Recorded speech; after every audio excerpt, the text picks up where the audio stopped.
প্রিয় দর্শক, আজকে অত্যন্ত গুরুত্বপূর্ণ আরেকটি বিষয় নিয়ে আমরা কথা বলবো।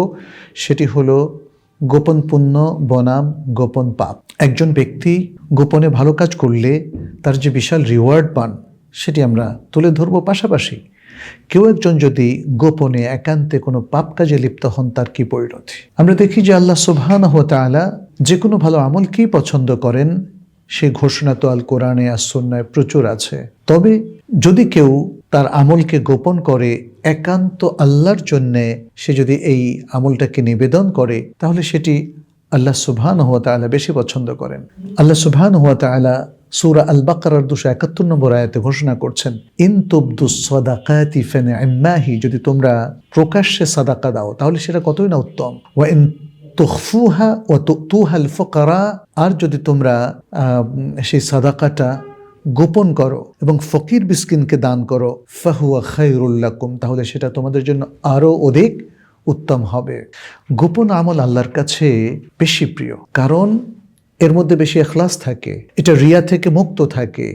মানুষ দুনিয়ার কোনো স্বার্থে এই পুণ্যের কাজটা করে না, সেই ভালো কাজটা করে যাতে আল্লাহ এটাকে গ্রহণ করেন। ফলে এই কারণেই গোপন কাজটা আল্লাহর কাছে এত বেশি প্রিয়। আমরা দেখি যে আমাদের প্রিয় রাসূল সাল্লাল্লাহু আলাইহি ওয়াসাল্লাম তিনি গোপন কাজের প্রতি উদ্বুদ্ধ করেছেন।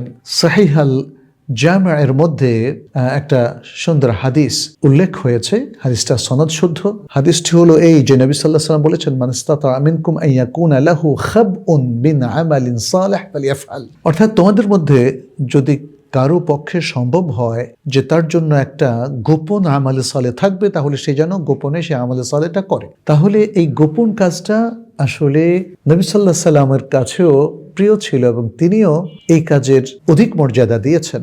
আর বুখারী মুসলিমের সে বিখ্যাত হাদিস তো আমাদের সবারই জানা, যেটিতে আল্লাহ সুবহানাহু ওয়া তাআলা তার প্রিয় 7 ব্যক্তির কথা, যেটিতে রাসূলুল্লাহ সাল্লাল্লাহু আলাইহি সাল্লাম আল্লাহর প্রিয় 7 ব্যক্তির কথা উল্লেখ করেছেন এবং সেখানে 2 ব্যক্তির কথা উল্লেখ করেছেন যারা গোপনে ভালো কাজ করেন।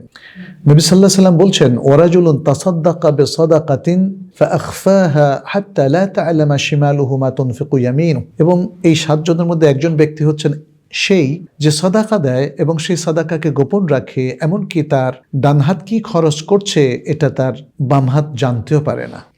এরপর বলছেন, ওয়ারাজুলুন যাকারাল্লাহা খালিয়ান ফাফাদাত আইনা, আর এমন এক ব্যক্তি যে আল্লাহকে নির্জনে স্মরণ করলো, তার 2 চোখ অশ্রুসিক্ত হয়ে গেল। সুবহানাল্লাহ, তার এই কান্নার কেউ দেখেনি, কেউ তাকে বলেনি যা কি দিনদার কি সুন্দর কাঁদে, তাই না?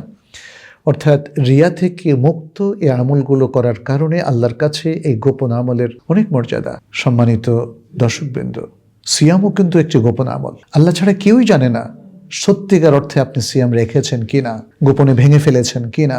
এই জন্যই তো সিয়ামের এই মর্যাদা। সিয়াম সত্যিকার অর্থে একটি গোপন আমল। এভাবে যত গোপন আমল আছে সেগুলো আল্লাহর কাছে প্রকাশ্য আমলের চাইতে অনেক বেশি মর্যাদাপূর্ণ। আসুন মনটাকে পবিত্র করি, বেশি বেশি ইখলাস পোষণ করি এবং শুধু আল্লাহর জন্য কাজ করি, যাতে আল্লাহ আমাদের আমলগুলোকে কবুল করেন, আমাদেরকে দুনিয়ায় সাফল্য দেন, আখিরাতে ক্ষমা করে দেন। প্রিয় দর্শক, আজ এ পর্যন্তই।